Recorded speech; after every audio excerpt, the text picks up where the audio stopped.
I never thought I'd fall in love with someone the entire world had given up on. But there I was, sitting in the glass-walled conference room of Cross Industries, watching my boss, Alexander Cross, get torn apart by people half his worth. "He's 52 years old," Vanessa whispered beside me, loud enough for others to hear. "Too old to compete in this market, too old to innovate, probably too old to even function properly." The conference table erupted in barely concealed snickers. I felt my hands ball into fists under the table. Alexander sat at the head of the table, his silver, streaked hair catching the afternoon light, his sharp gray eyes scanning the financial reports with the same intensity I'd seen every day for 3 years. He didn't flinch at their mockery. He never did. That's what broke my heart. His silent dignity while everyone around him acted like he was already dead. I'd been his executive assistant since I graduated college. While others saw an aging CEO clinging to past glory, I saw something different. I saw the man who stayed until midnight perfecting strategies. I saw the brilliant mind that built this company from nothing. I saw the loneliness in his eyes when he thought no one was watching. Maya, Derek Morrison, our VP of Operations, called out sharply, "You're close to Mr. Cross. Does he have any plans to step down? For the company's sake, of course." The room went silent. Everyone turned to look at me. This was a test, a trap. Say yes, betray the man I'd secretly loved for 2 years. Say no, make an enemy of Derek and his faction. I looked at Alexander. For just a second, his eyes met mine. There was no plea in them, no expectation, just that same quiet strength. "Mr. Cross," I said clearly, "is the most capable leader this company has ever had. Age has nothing to do with competence." Vanessa gasped beside me. Derek's smile turned cold, but Alexander's expression didn't change. He simply nodded once and returned to the meeting. "I just painted a target on my back, and somehow I didn't care. After that meeting, everything changed. I became that girl, the one who defended the old man, the naive assistant who couldn't see reality." The corporate gossip machine went into overdrive. "She's probably sleeping with him," I heard someone say in the bathroom. I'd gone in to splash water on my face after another brutal day. I recognized the voice Christine Park from marketing. "Please," another voice responded. It was Vanessa. "Maya's too uptight for that. She probably thinks defending him will get her a promotion. Poor thing doesn't realize Cross Industries is sinking." My reflection stared back at me from the mirror. Was I naive? Maybe. But I'd seen the quarterly reports they hadn't. Alexander was steering the company through a difficult transition, and it was working. The problem wasn't his leadership. It was the corporate vultures circling, waiting for any sign of weakness.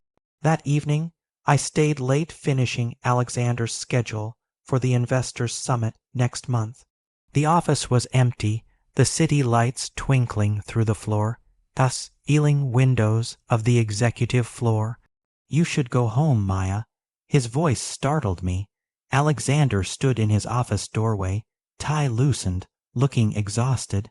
"You're still here too, sir," I replied, saving the document. He smiled, a rare, genuine expression that made him look years younger. "I don't have anywhere else to be."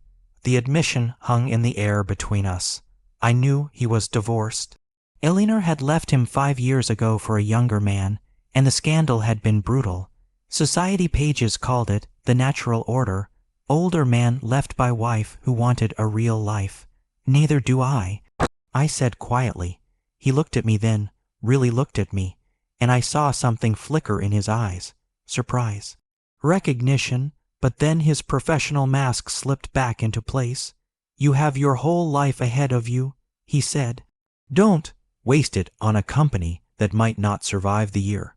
"It will survive," I said with more confidence than I felt. "Because you won't let it fail." Before he could respond, his phone buzzed. He glanced at it and his jaw tightened. "My brother," he said simply. "Richard wants to meet tomorrow. Apparently, he has a proposal for the company's future." I knew Richard Cross. He was everything Alexander wasn't: flashy, ruthless, younger by 2 years, but acting like he was a generation ahead. He ran Cross Ventures, a competing firm, and had been vocal about Alexander being deadweight in the industry. "What kind of proposal?" I asked. "The kind where he buys me out and takes over," Alexander said bitterly. "He's been gathering board support for months. Tomorrow he makes his pitch." My heart sank. This was it, the takeover everyone had been whispering about. "What will you do?" Alexander looked out at the city skyline, his expression unreadable. "What I've always done," he said. "Fight, even when no one thinks I can win." As I gathered my things to leave, I made a decision. They could laugh at him. They could dismiss him. They could plot against him. But I wouldn't stand by and watch him lose everything. I just didn't know yet what I could possibly do to help. I was just an assistant, just 26 years old. Just a woman half in love with a man everyone said was past his time. But sometimes being underestimated is the greatest advantage of all. The boardroom was packed the next morning. I'd never seen so many board members present at once. Richard Cross stood at the front like he already owned the place, his expensive suit tailored perfectly, his smile sharp as a knife. Alexander sat in his usual chair, calm and composed, but I could see the tension in his shoulders. I stood against the wall with the other assistants, my tablet clutched like a shield. "Ladies and gentlemen," Richard began, his voice smooth and confident.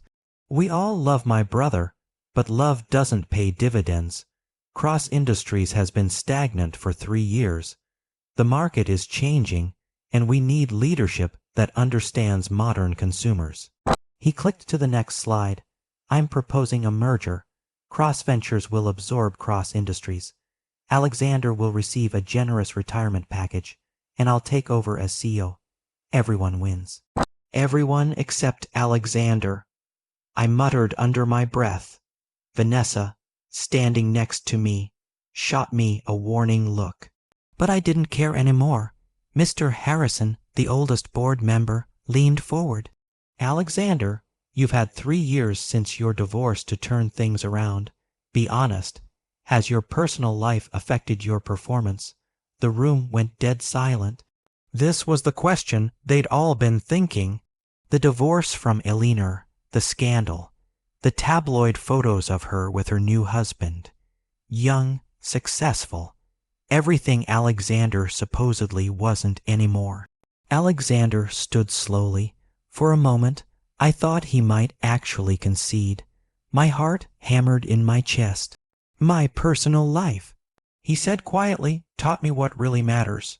This company isn't just about profits. It's about the 2,000 employees who depend on us. It's about building something that lasts beyond quarterly reports." How inspirational. Richard interrupted, his tone dripping with condescension. "But inspiration doesn't pay bills. You're 50, too alone and stuck in the past. Face reality, brother. Your time is over." Something snapped inside me. Before I could think, before I could stop myself, I stepped forward. "That's not true." Every head turned toward me. Vanessa grabbed my arm, hissing, "Maya, what are you doing?" I shook her off and walked to the front of the room, my heart pounding so hard I could barely breathe. "Ms. Chen," Richard said with an amused smile, "assistants don't speak in board meetings. Then maybe you should start listening to them." I shot back. I pulled out my tablet and connected it to the presentation screen.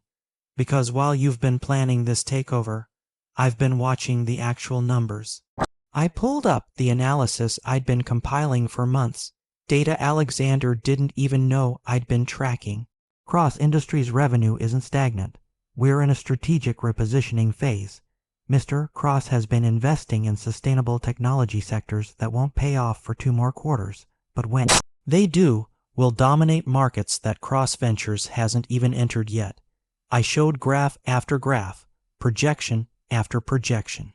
The board members leaned forward, their skepticism shifting to interest. "Mr. Cross isn't stuck in the past," I continued, my voice gaining strength. "He's investing in the future while everyone else is chasing short-term gains. The only reason this company looks weak is because vultures like you," I pointed at Richard, "have been spreading that narrative to tank our stock price and make your takeover cheaper." Richard's smile vanished. "This is absurd. You're just a 26. You're old woman who sees what you refuse to acknowledge," I interrupted. "That age doesn't determine worth. That experience matters. That Alexander Cross is exactly the leader this company needs." The room erupted. Some board members were nodding, others arguing. Mr. Harrison banged his gavel. "Order." I looked at Alexander. He was staring at me with an expression I couldn't read: shock, gratitude, something deeper I didn't dare name. Derek stood up, his face red. "This is ridiculous. She's clearly biased. Everyone knows she has an inappropriate attachment to Mr. Cross." The implication hung in the air like poison. Heat flooded my face, but I didn't back down. "My attachment," I said clearly, "is to the truth, and to a man who deserves better than to be dismissed by people half as capable just because he's lived longer." Before anyone could respond, Alexander's voice cut through the chaos. "Enough." He stood and looked directly at me. "Maya, thank you, but this is my fight." Then he turned to the board. "Give me 6 months. If I haven't delivered on these projections, I'll step down willingly. But if I succeed, Richard withdraws his proposal permanently." Richard's eyes narrowed. "Deal, and when you fail, brother, everyone will finally see what I've known all along. You're past your expiration date." As the meeting dissolved into chaos, I felt Vanessa's venomous whisper in my ear. "You just destroyed your career for a man who will never see you as anything but an assistant." Maybe she was right. But as Alexander's eyes met mine across the room, I realized I didn't regret a single word. I didn't go back to my desk after the meeting. I couldn't face the stares, the whispers, the judgment. Instead, I found myself on the rooftop terrace, a space few employees knew about.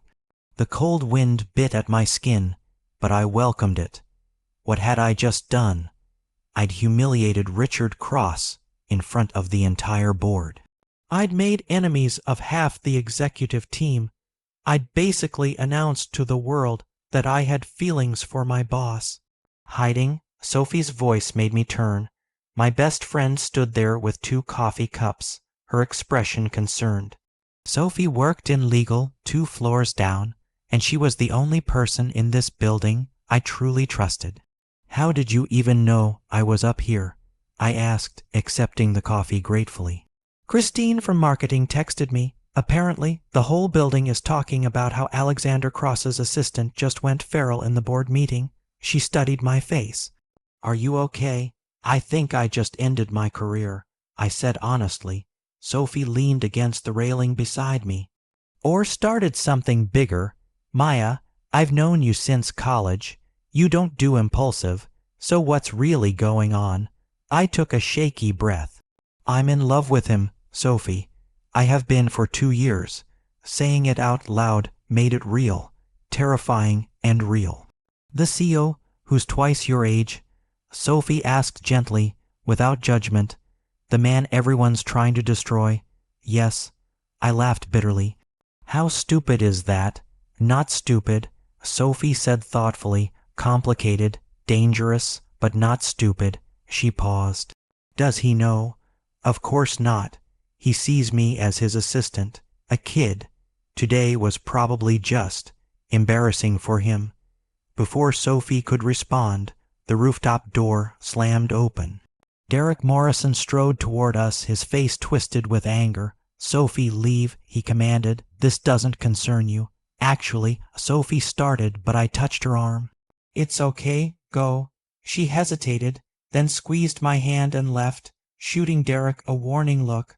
The moment we were alone, Derek's pleasant corporate mask dropped completely. "You just made the biggest mistake of your life," he said coldly. "What you did in there, that wasn't brave. It was career suicide." I told the truth, I said, trying to keep my voice steady. You told your version of fairy tales. He snapped. Here's reality. Alexander Cross is finished. Richard will take over in 6 months, I'm making sure of it. And when that happens, everyone who supported Alexander will be gone. He stepped closer, including naive little assistants who think love conquers all. My blood ran cold. You're working with Richard. I'm working for my future, Derek corrected. Richard promised me COO of the merged company. All I have to do is ensure Alexander fails over the next 6 months. Sabotage disguised as incompetence. It's easier than you'd think. That's illegal. It's unprovable, Derek interrupted. Who's going to believe you? You already showed your bias today. Anything you say now will look like a desperate woman protecting her boss. He leaned in, his breath hot on my face. So here's your choice, Maya. Quit. Walk away now, and I'll make sure you get excellent references. Stay, and I'll destroy you along with Alexander. My hands trembled, but I met his eyes. I'm not going anywhere. Derek's laugh was ugly. Then you're even dumber than I thought. You really think defending him will make him love you back? He's Alexander Cross. You're a child playing in an adult world. He turned to leave, then paused. Oh, and Maya, your little data presentation. I'll make sure none of those projections come true. Every deal you think will save him, I'll kill it. Every partnership, dead. And you'll watch it fail, knowing you could have saved yourself. The door slammed behind him, leaving me alone with the city noise and the weight of what I'd just learned. Derek wasn't just an opponent. He was actively sabotaging Alexander, and I was the only one who knew. But who would believe me? A lovesick assistant with obvious bias against a respected VP. I pulled out my phone, my hands still shaking, and did the only thing I could think of. I started recording every conversation, every email, every suspicious action I could find. If Derek wanted to destroy Alexander, he'd have to go through me first. And I was done being underestimated. Alexander called me into his office the next morning. I hadn't slept. I'd spent the entire night documenting everything I knew about Derek's plan, creating encrypted backups, trying to figure out how to expose a conspiracy with no concrete proof. Close the door, Alexander said when I entered. His voice was neutral, professional, but there was something in his eyes I couldn't read. I did as he asked, my heart hammering. This was it. He was going to fire me for yesterday's outburst. What you did yesterday, he began, then paused.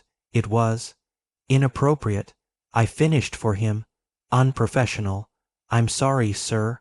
I overstepped. Incredible, he said, and my head snapped up. You were incredible. That data analysis alone probably bought me 3 months of goodwill from the board. He stood and walked to the window, his back to me. But it also painted a target on you. Derek's already filed a formal complaint about your emotional outburst. HR wants to see you this afternoon. Of course they did. I can handle HR, I said, more confidently than I felt. Can you handle the truth? He turned to face me, and the intensity in his gray eyes made my breath catch. Because we need to address what Derek implied in that meeting. My mouth went dry. Sir, do you have feelings for me, Maya? The question hung in the air between us. I could lie, I should lie. It would be safer for both of us. But I was so tired of hiding. Yes, I whispered. I do. The silence that followed felt like an eternity. Alexander's expression didn't change, but I saw something flicker in his eyes, pain, conflict, something that looked almost like reciprocation. I'm 50, 2 years old, he said finally. You're 26, the same age as my daughter from my first marriage. I flinched. I'd forgotten about her. She'd moved to Europe years ago, and they barely spoke. I know the age difference is the least of our problems. Alexander interrupted. I'm your boss. I'm in the middle of a corporate war. My life is a disaster, and you. He looked at me with something that might have been tenderness. You deserve someone who can give you a normal life. Marriage, kids. A partner who isn't hated by half the business world. I don't want normal, I said, surprised by the strength in my voice. I want real, and what I feel for you is more real than anything I've ever experienced. Maya. The way he said my name made my heart ache. Even if I felt the same, and I'm not saying I do, acting on it would destroy you. The press would crucify you. Society would call you a gold digger, a home wrecker, every ugly term they could think of. I won't do that to you. What about what I want? I challenged. Don't I get a choice? Not if that choice ruins your life. His voice was firm, but I could hear the pain beneath it. I care about you too much to let you sacrifice yourself for someone the world has already written off. Before I could respond, his phone buzzed. He glanced at it and his jaw tightened. Eleanor's here, in the building. My stomach dropped. His ex-wife, the woman who'd left him for being too old, too boring, too focused on work. Why, she didn't say, but Eleanor never does anything without a reason. He looked at me, and for a moment, his professional mask slipped. We'll continue this conversation later, but Maya, thank you for believing in me when no one else did. That means more than you know. I left his office feeling like I'd been torn in half. He cared about me. I'd seen it in his eyes, heard it in his voice. But he was right. Being with him would make me a target for every cruel judgment society could throw. The elevator doors opened on my floor, and I nearly walked into Eleanor Cross. She was stunning, tall, blonde, perfectly put together in designer clothes. Everything I wasn't. You must be Maya, she said with a smile that didn't reach her eyes. Alexander's loyal little assistant. How sweet. Her tone made it clear exactly what she thought of me. I'm here to help my ex-husband, Eleanor continued, studying her manicured nails. Save him from this takeover. After all, we share a history, something a child like you couldn't possibly understand. She leaned in close, her perfume expensive and cloying. Whatever fantasy you're entertaining, dear, end it now. Alexander will never see you as anything but a temporary distraction. He needs a woman of substance, someone his equal. She swept past me toward Alexander's office, leaving me standing there with her poison in my ears. And the worst part, a small, terrible part of me wondered if she was right. Was I just a naive girl playing at something I didn't understand? But then I remembered Derek's threats, Richard's takeover plan, the sabotage that would destroy everything Alexander built. I couldn't walk away now, not when I was the only one who knew the truth. Even if loving him destroyed me, I had to try to save him first. The HR meeting was exactly as awful as I expected. Derek had filed a complaint accusing me of creating a hostile work environment through inappropriate emotional displays and compromising professional boundaries. The HR director, a stern woman named Patricia, sat across from me with Derek's complaint printed out. "These are serious allegations, Ms. Chen," she said. "Multiple witnesses confirm that you've been overly defensive of Mr. Cross, that you made an unauthorized presentation in a board meeting, that you've been working excessive hours alone with him." I was defending factual data, I said carefully. Sophie had coached me on what to say, and my work hours are necessary to fulfill my role as executive assistant. There are also rumors, Patricia continued delicately, about the nature of your relationship with Mr. Cross. Heat flooded my face. There is no relationship. Mr. Cross has been nothing but professional. It was technically true, painfully true. Patricia studied me for a long moment. I'm placing a formal notation in your file. Any further incidents, and we'll have to consider termination. Understood. Understood. I left HR feeling like I'd been dragged through broken glass, but I couldn't focus on my own problems. I had bigger concerns. Over the past week, I've been carefully documenting Derek's sabotage. He'd canceled 3 major client meetings, blaming scheduling conflicts. He'd leaked a confidential strategy memo to Richard's team. He'd been slowly turning board members against Alexander with carefully planted doubts, but I needed proof, real, undeniable proof. That's when Thomas Y., Alexander's lawyer and longtime friend, reached out to me. We met at a coffee shop 3 blocks from the office. Thomas was a quiet man in his mid-40s with sharp eyes that missed nothing. "Alexander doesn't know I'm meeting with you," he said quietly, "but I've known him for 20 years. I can see what's happening." "What do you mean?" I asked cautiously. "Derek Morrison, Richard Cross." The systematic dismantling of Alexander's position. He slid a folder across the table. "I've been doing my own investigation. Financial irregularities, communication patterns, but I need someone on the inside. Someone Alexander trusts. He has you." I pointed out, "I'm an external advisor. You're there every day. You see things I can't." He paused. "And you have something I don't. You have motivation that goes beyond professional loyalty." My cheeks burned. "Is it that obvious?" "To someone who's looking, yes." Thomas's expression softened. "I'm not judging, Maya. Alexander is my friend. He's been alone for too long, buried himself in work since Eleanor destroyed him. If you make him feel alive again, that's a gift. He doesn't want me involved." I said bitterly, "He's trying to protect me." "Then we don't tell him." Thomas opened the folder. "These are financial discrepancies in Derek's department, funds being moved into offshore accounts. It looks like he's been embezzling while simultaneously sabotaging deals to tank the company's value." My eyes widened. "This is huge. Why haven't you gone to Alexander?" "Because I can't prove Derek's intent. He has explanations for everything.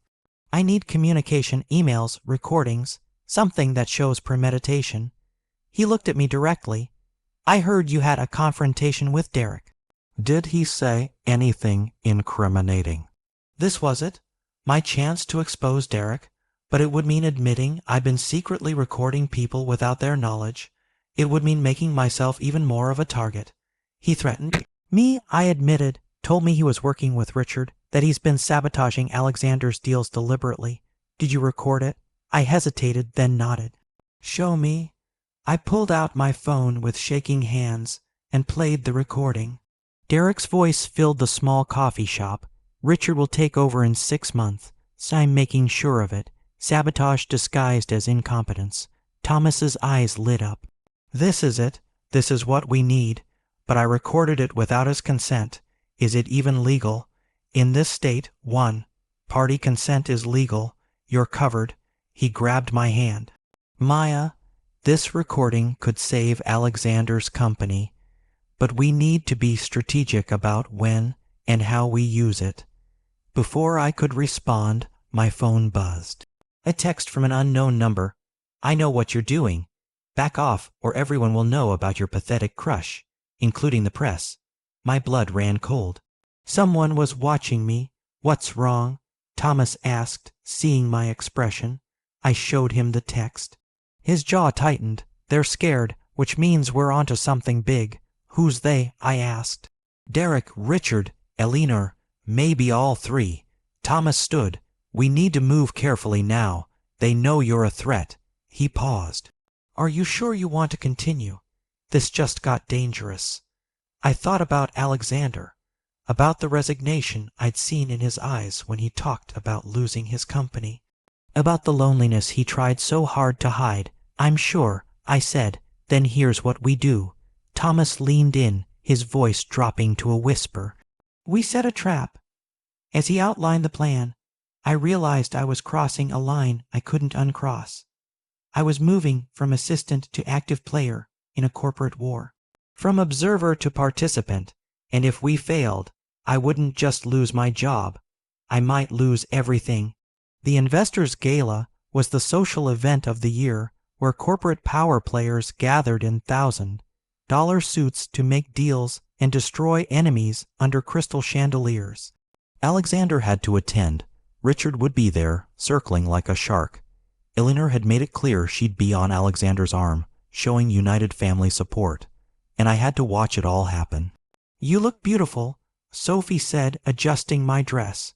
She'd helped me pick it out. A simple navy gown that made me feel elegant, but not like I was trying too hard. I look like I'm playing dress up. I muttered, I don't belong at these things. You belong wherever you decide to be, Sophie said firmly. Now go and remember, you're not just an assistant anymore, you're gathering evidence. The recording device was hidden in my clutch. Thomas had given it to me with specific instructions. Get Derek or Richard on tape discussing their plans. Preferably both.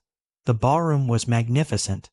I felt completely out of place among the champagne and designer gowns.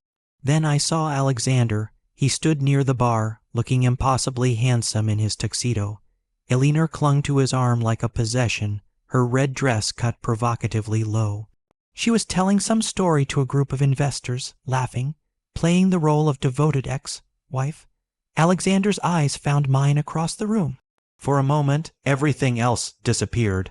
Then Elinor followed his gaze. Her expression darkened when she saw me. The assistant, she said loudly enough for nearby people to hear. How quaint that they let staff attend these events. Humiliation burned through me, but I held my head high and walked past them toward the terrace. I needed air. I needed to remember why I was doing this, running away. Vanessa appeared beside me, champagne in hand. She looked triumphant. Did you really think you belonged here, with them? What do you want, Vanessa? I asked tiredly. To watch you finally realize the truth, she smiled cruelly. You're not special, Maya. Alexander will never choose you, and after tonight, you'll finally understand why. What happens tonight? I demanded, you'll see. She walked away, leaving me with a sense of dread. I went to find Thomas, but before I could reach him, the lights dimmed. Richard Cross took the stage. Ladies and gentlemen, he announced, his voice booming. I have an announcement. In the spirit of family unity, my brother Alexander and I have reached an agreement. My heart stopped. No, Alexander hadn't agreed to anything. This was a trap. Alexander will be stepping down as CEO of Cross Industries. Richard continued. Effective immediately. I will be taking over to merge our companies, and that's a lie. Alexander's voice cut through the ballroom. He stepped forward, his expression thunderous. I agreed to no such thing. The room erupted in whispers. Richard smiled, unruffled. Brother, you signed the documents this afternoon. Don't you remember? He pulled out papers, holding them up for everyone to see. Your signature, witnessed and notarized. I could see Alexander's confusion from across the room. He hadn't signed anything. This was fraud. This was he didn't sign those. My voice rang out before I could stop myself. I pushed through the crowd toward the stage, my heart pounding. Ms. Chen, Richard said with false courtesy, this is a private family matter. Nothing's private when you commit fraud in front of 500 witnesses. I shot back. I turned to the crowd. Those documents are forged. Alexander Cross never agreed to step down. And how would you know? Elinor's voice dripped with disdain. She'd moved to stand beside Richard. Oh yes, because you're obsessed with him. Everyone knows about your inappropriate attachment. She pulled out her phone, and suddenly the screens around the ballroom lit up with photos. Photos of me and Alexander. Working late in his office, on the rooftop terrace, meeting at the coffee shop with Thomas. All innocent moments made to look sordid by camera angles and captions. The desperate assistant, Elinor narrated, who thinks she can seduce a CEO old enough to be her father. How pathetic. The room exploded. Cameras flashed. Investors whispered. I felt like I was drowning. This was character assassination. Public humiliation on a scale I'd never imagined. That's enough. Alexander's voice was deadly quiet. He stepped beside me, his presence solid and grounding. Those photos are misleading, and you know it. Maya Chen is my executive assistant. She's been nothing but professional. Really. Richard challenged. Then why is she defending you so passionately? Why is she here tonight at all? Because I invited her. Alexander said clearly. Because she's a valued member of my team, and because, unlike the vultures in this room, she actually cares about truth over profit. He turned to me, and in front of 500 people, he did something that changed everything. He took my hand. The gasps were audible. Cameras flashed like lightning. This woman, Alexander said, his voice carrying across the silent ballroom, has more integrity in her little finger than most people in this room have in their entire bodies. She's brilliant. She's brave. And yes, I care about her. Deeply. My heart stopped. The world stopped. So if you want to destroy me, Alexander continued, staring directly at Richard, you'll have to destroy her too. And I promise you, that's a fight you won't win. Richard's smile faltered.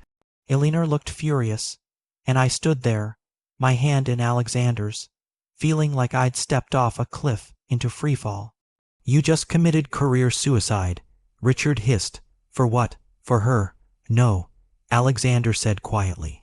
For the truth, something you've never understood. He turned to the crowd. Those documents are forged. I will be pursuing legal action. And if anyone here believes Richard Cross's lies over my 20 years of proven leadership, then you're not investors I want anyway. He led me off the stage, through the whispering crowd, out into the night. Behind us, I could hear the chaos erupting. Phones ringing, people shouting, the scandal that would dominate tomorrow's headlines being born. But all I could focus on was his hand in mine. Still there, still holding on, we didn't go back to the office.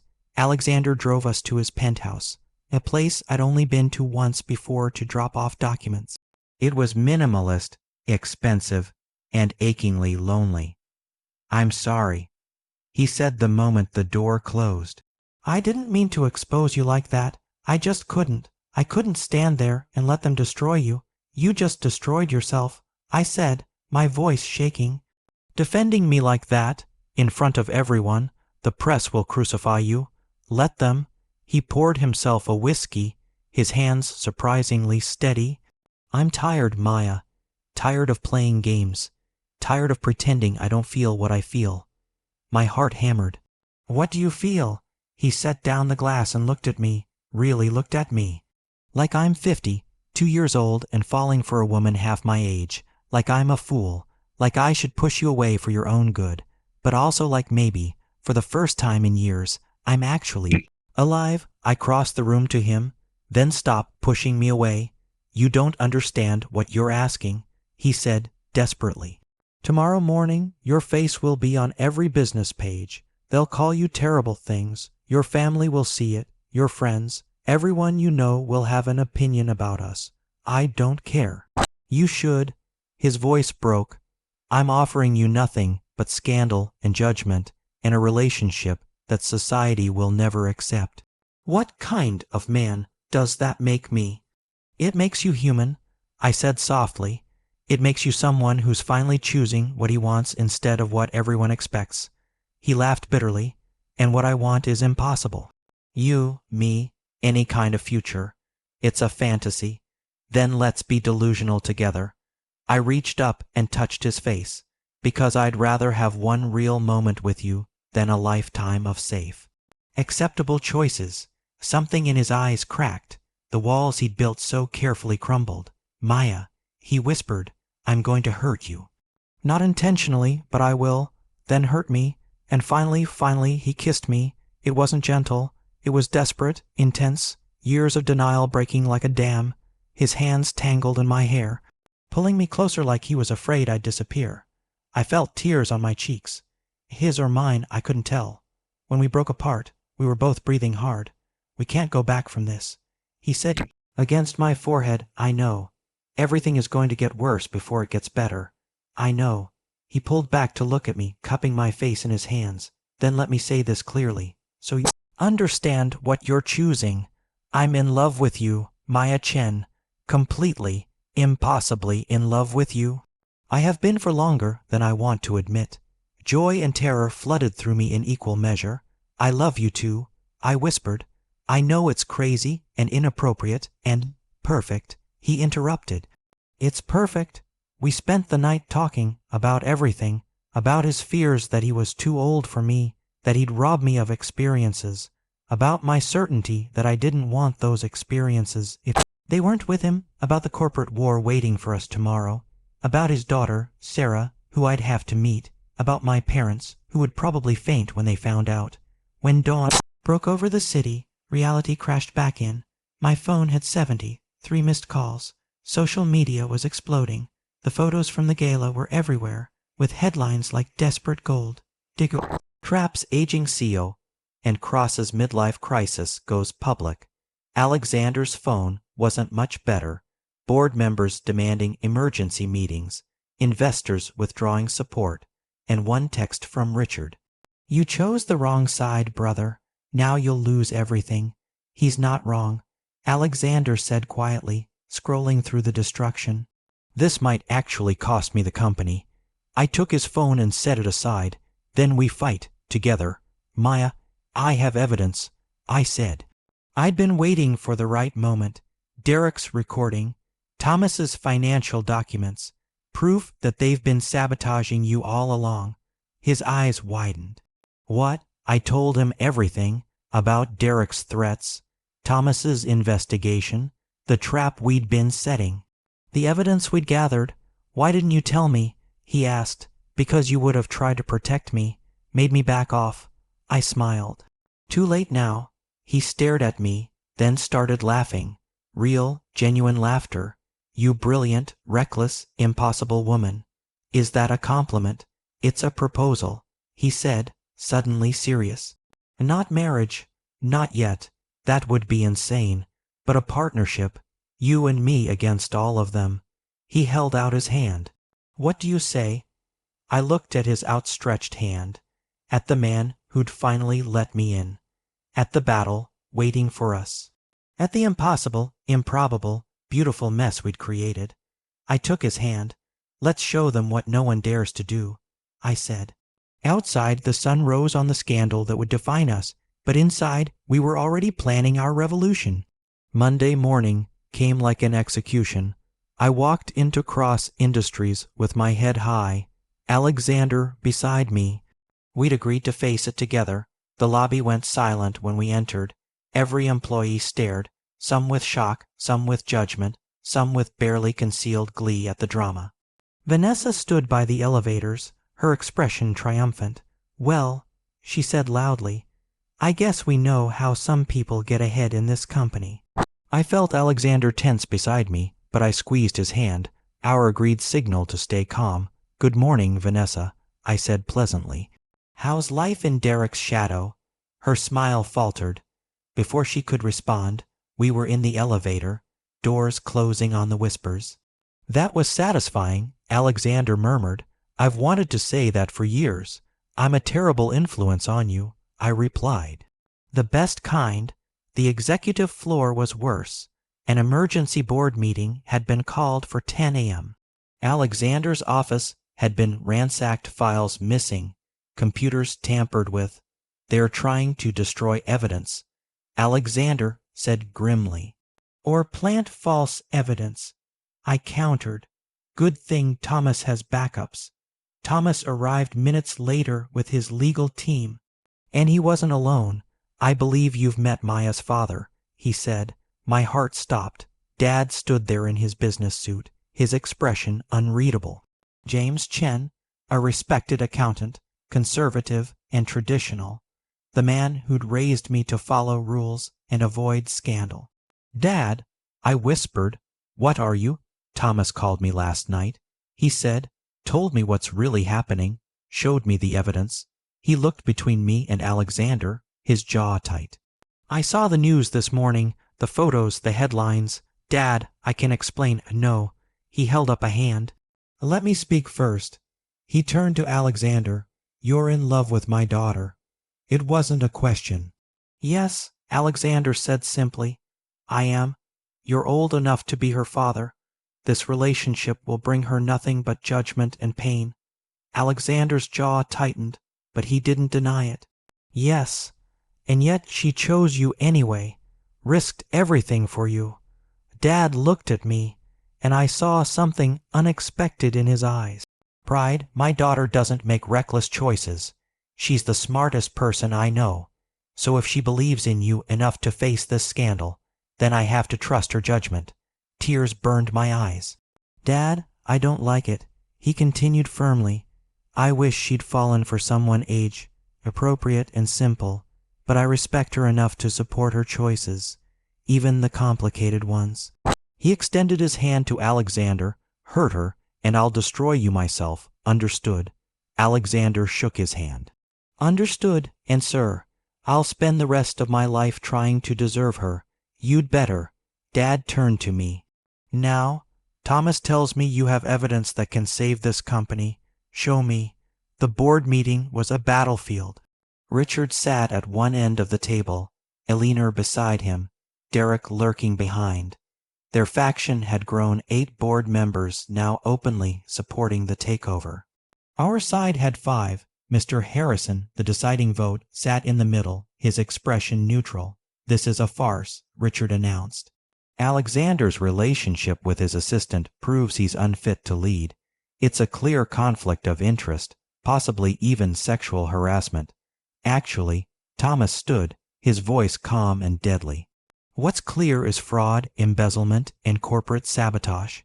He began laying out evidence, financial records showing Derek's embezzlement, communication logs proving coordination between Richard and Derek, and then the recording. Derek's voice filled the conference room. Richard will take over in 6 months. I'm making sure of it. Sabotage disguised as incompetence. The room exploded. That recording is illegal, Derek shouted, his face red. It's perfectly legal under State 1, party consent laws. My father interjected. He'd been going through Derek's accounts all night. And I can prove that every dollar he embezzled matches deposits in offshore accounts linked to Richard Cross. Richard's confident smile was finally cracking. This is a setup, a desperate attempt to expose the truth. Alexander stood, his voice cutting through the chaos. You've been trying to steal my company for years, Richard. You couldn't compete with me legitimately, so you resorted to fraud, manipulation, and character assassination. He looked around the room. Yes, I'm in a relationship with someone younger. Yes, it's unconventional. But unlike you, brother, I've never lied. I've never cheated. I've never betrayed the people who trusted me. He turned to the board. So here's my proposal. You can support Richard, a proven fraud, or you can support me. Your choice, Mr. Harrison cleared his throat. I think we need to vote. All in favor of requesting Richard and Derek's immediate resignation and launching a full investigation. One by one, hands rose. Even 2 of Richard's supporters switched sides, unwilling to be associated with proven fraud. The vote was 9-4. Richard stood abruptly. This isn't over. Yes, Alexander said quietly, it is. Security will escort you out, both of you. As Derek and Richard were led away, Derek's protests echoing down the hall, I felt Alexander take my hand under the table. We'd won the first battle, but I could see in Richard's eyes as he left that this war was far from finished. Eleanor remained in her seat, her expression unreadable. Congratulations, she said to Alexander. You've saved your company, but you've also made enemies you can't imagine. She looked at me. And you, little girl, you think you've won him. You've only won the right to watch him be destroyed by everything that comes next. I'll make sure of it. She swept out, leaving her threat hanging in the air. She's not done, I said quietly to Alexander. Neither are we, he replied. And as the board meeting dissolved, I realized Eleanor was right about one thing. We'd won the battle, but the war, the real war against public opinion, against society's judgment, against everyone who thought our love was wrong, that war was just beginning. 3 months later, Cross Industries stock had reached an all-time high. Every projection I'd presented to the board had come true. The sustainable tech investments were paying off. New partnerships were flooding in. Alexander had been vindicated completely. But our personal war continued. The press wouldn't let go. Every day brought new articles dissecting our relationship, our age difference, my obvious gold, digging. My social media was a cesspool of judgment, death threats mixed with crude propositions. Sophie helped me change my number 3 times. "You should read this one," she said one afternoon, her voice deliberately light. How long until she realizes she wasted her youth on a senior citizen? I didn't laugh. After 3 months of constant attacks, my armor was wearing thin. "Maybe they're right," I said quietly. Alexander had been in back meetings all week. We'd barely seen each other. I was still his assistant. We'd decided it was important to keep that professional boundary clear.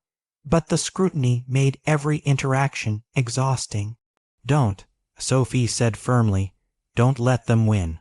But that night, when Alexander finally came home to the apartment, we'd started sharing another scandal for the headlines. I could see the weight on him too. "Sarah called," he said, pouring wine for us both. "She's coming to visit next week. She wants to meet you," his daughter, who I knew had been hurt by the scandal, by seeing her father's relationship plastered across tabloids. "What did you tell her about me?" I asked. "The truth, that you're brilliant and brave, and I'm lucky you love me." He sat beside me. "But Maya, I need to ask you something. Are you happy?" The question caught me off guard. "Of course I am. I love you." "That's not what I asked." He took my hand. "Are you happy with all of this? The constant judgment, the restrictions, the fact that we can't go anywhere without cameras following." I wanted to lie, to say it was all worth it, but I was tired, sometimes. I admitted, "I wonder what life would be like if I'd chosen differently, if I'd fallen for someone my own age, someone I could be with without the world watching and judging." I saw him flinch. "I know, but then I remember," I continued, "that those relationships would have been easier, safer, and completely empty." I cupped his face. "I don't want easy. I want real. I want you, even if it costs you everything." He asked, "Even then?" The door buzzer interrupted us. Alexander frowned. We weren't expecting anyone. The security screen showed Grace Morrison, Derek's wife. "Let her up," I said impulsively. Grace looked terrible. Her designer clothes couldn't hide her exhaustion. "I'm sorry to come here," she said, "but I had to tell someone. Derek's dead." The world tilted. "What? Suicide?" Grace said flatly. "He couldn't handle prison. The embezzlement charges. His entire life destroyed." She looked at me. "I know what he did. I know he deserved to face consequences, but he was still my husband, and part of me hates you both for destroying him." I didn't know what to say. "I didn't come here for sympathy," Grace continued. "I came to warn you. Elena is planning something.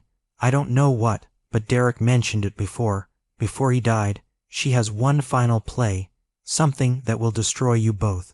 She handed me a flash drive, everything Derek had on her plan. "It's not much, but maybe it'll help." Then she was gone, leaving us with more questions than answers. The flash drive contained fragments, emails between Elena and unknown contacts, references to the Sarah situation, financial transfers to a PR firm known for character assassination. "She's going after Sarah." I realized with horror.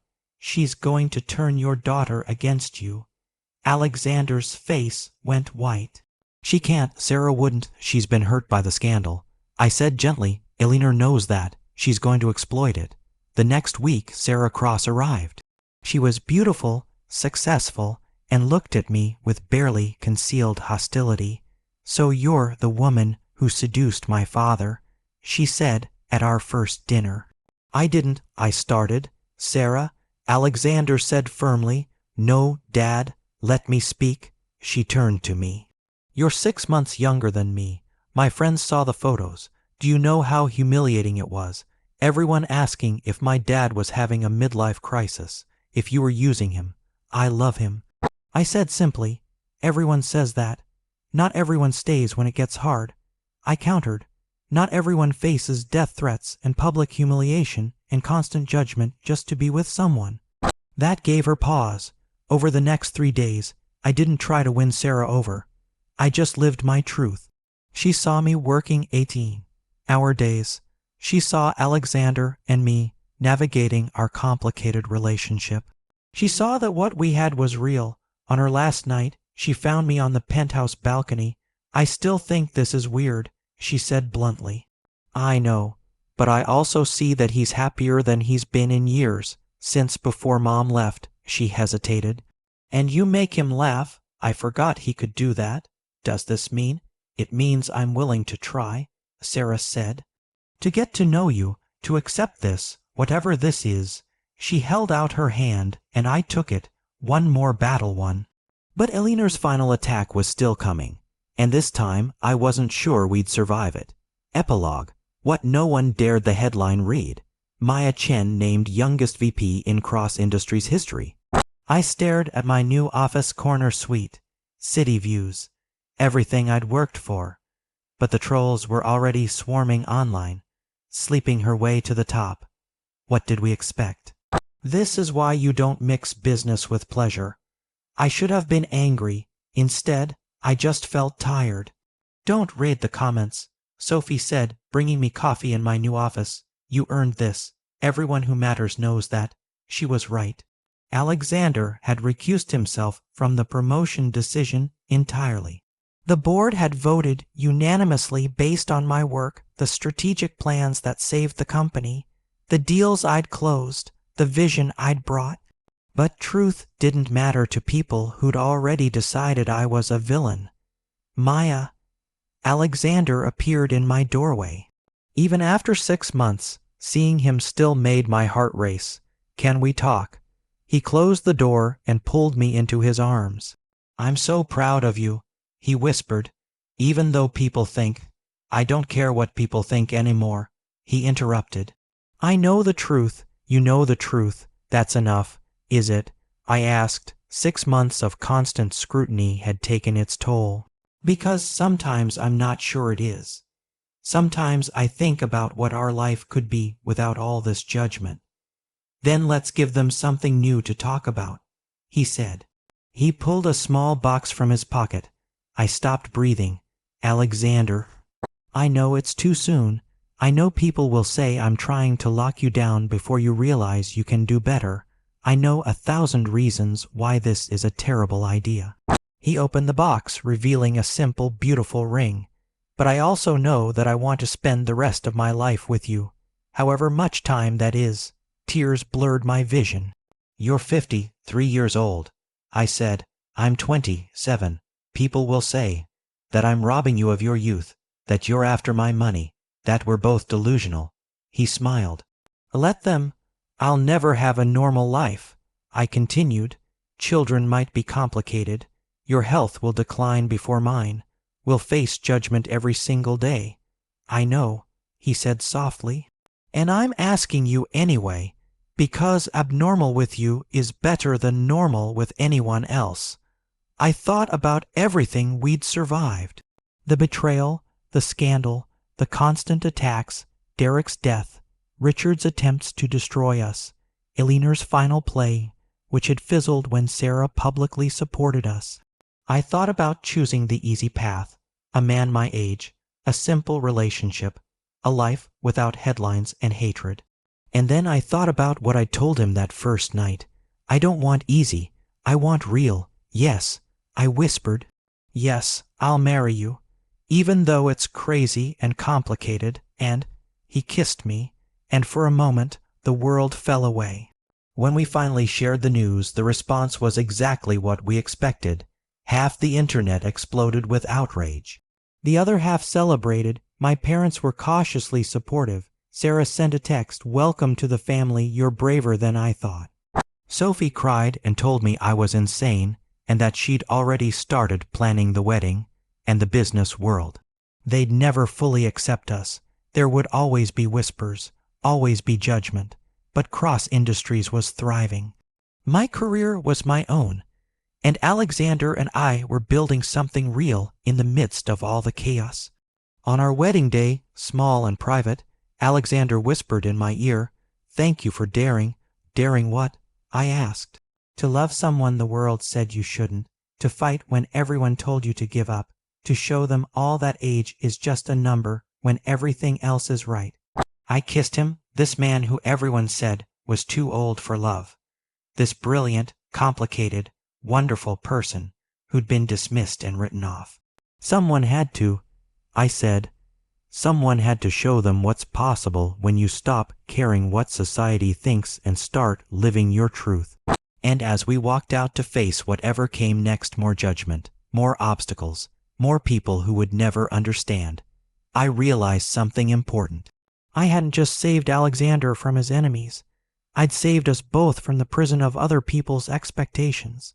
That's what no one else dared to do, and it made all the difference.